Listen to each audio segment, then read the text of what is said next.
Bonjour, dans cette vidéo, il sera question de parler des propriétés du produit scalaire.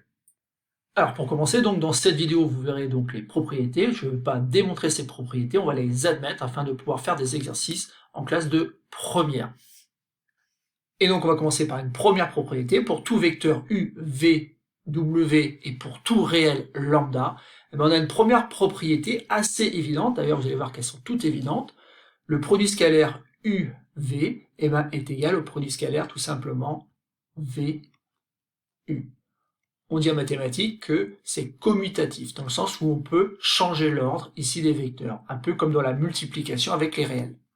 Et donc par exemple, 3 multiplié par 5, c'est la même chose que 5 multiplié par 3. Vous voyez donc ici que le produit scalaire fonctionne ici comme la multiplication sur les nombres réels. Autre chose assez évidente, si jamais dans un calcul vous avez le produit scalaire du vecteur u par la somme des vecteurs v et w, et bien ce produit scalaire là, vous pourrez l'écrire donc u, produit scalaire uv plus produit scalaire uw. Donc là vous avez reconnu donc la distributivité. Bien sûr, ça fonctionne comme avec le nombre réel. Par exemple, si vous avez 2 multiplié par, entre parenthèses, 5 plus 3, vous pouvez le distribuer en faisant 2 multiplié par 5 plus 2 multiplié par 3. Donc le produit scalaire fonctionne de la même façon. Et enfin, petit c, si on a un produit scalaire qui s'écrit le vecteur lambda u scalaire v, et bien vous allez pouvoir écrire donc lambda multiplié par le produit scalaire des vecteurs u et v. Alors ça vous semble peut-être assez évident, mais ici il s'agit vraiment d'une propriété qu'il est très intéressant d'utiliser dans les exercices. Et je rappelle bien sûr que lambda est un nombre réel, alors que u et v bien sûr sont des vecteurs.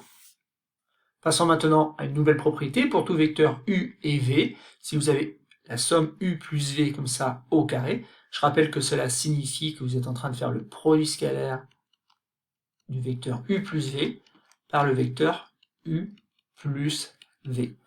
Bon, cette écriture signifie tout simplement qu'on a bien affaire à un produit scalaire, sauf que vous doutez ici que ça va peut-être ressembler à l'identité remarquable qu'on utilise sur les nombres réels.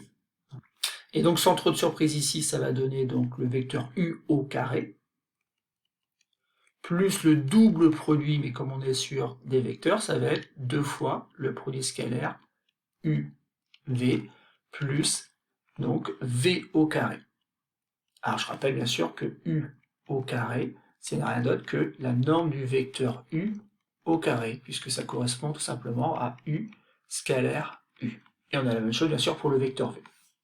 Et enfin une dernière propriété qui n'est rien d'autre finalement que la conséquence de la propriété précédente, puisqu'en fait ici vous voyez bien apparaître donc le produit scalaire uv, il s'agit simplement de l'isoler en manipulant un petit peu cette égalité. On obtient donc le produit scalaire uv est égal à 1 demi, entre parenthèses, donc de u plus v au carré moins vecteur u au carré moins vecteur v au carré. Je rappelle que tout cela correspond tout simplement à 1 demi de norme du vecteur u plus v au carré moins la norme du vecteur u au carré moins la norme du vecteur v au carré. Et donc c'est terminé pour cette vidéo. Je n'ai pas fait les démonstrations, c'est pas le but de cette vidéo. Le but de cette vidéo était tout simplement de rappeler ces petites propriétés qui doivent simplement vous mettre en tête que finalement le produit scalaire fonctionne à peu près comme le produit avec les nombres réels.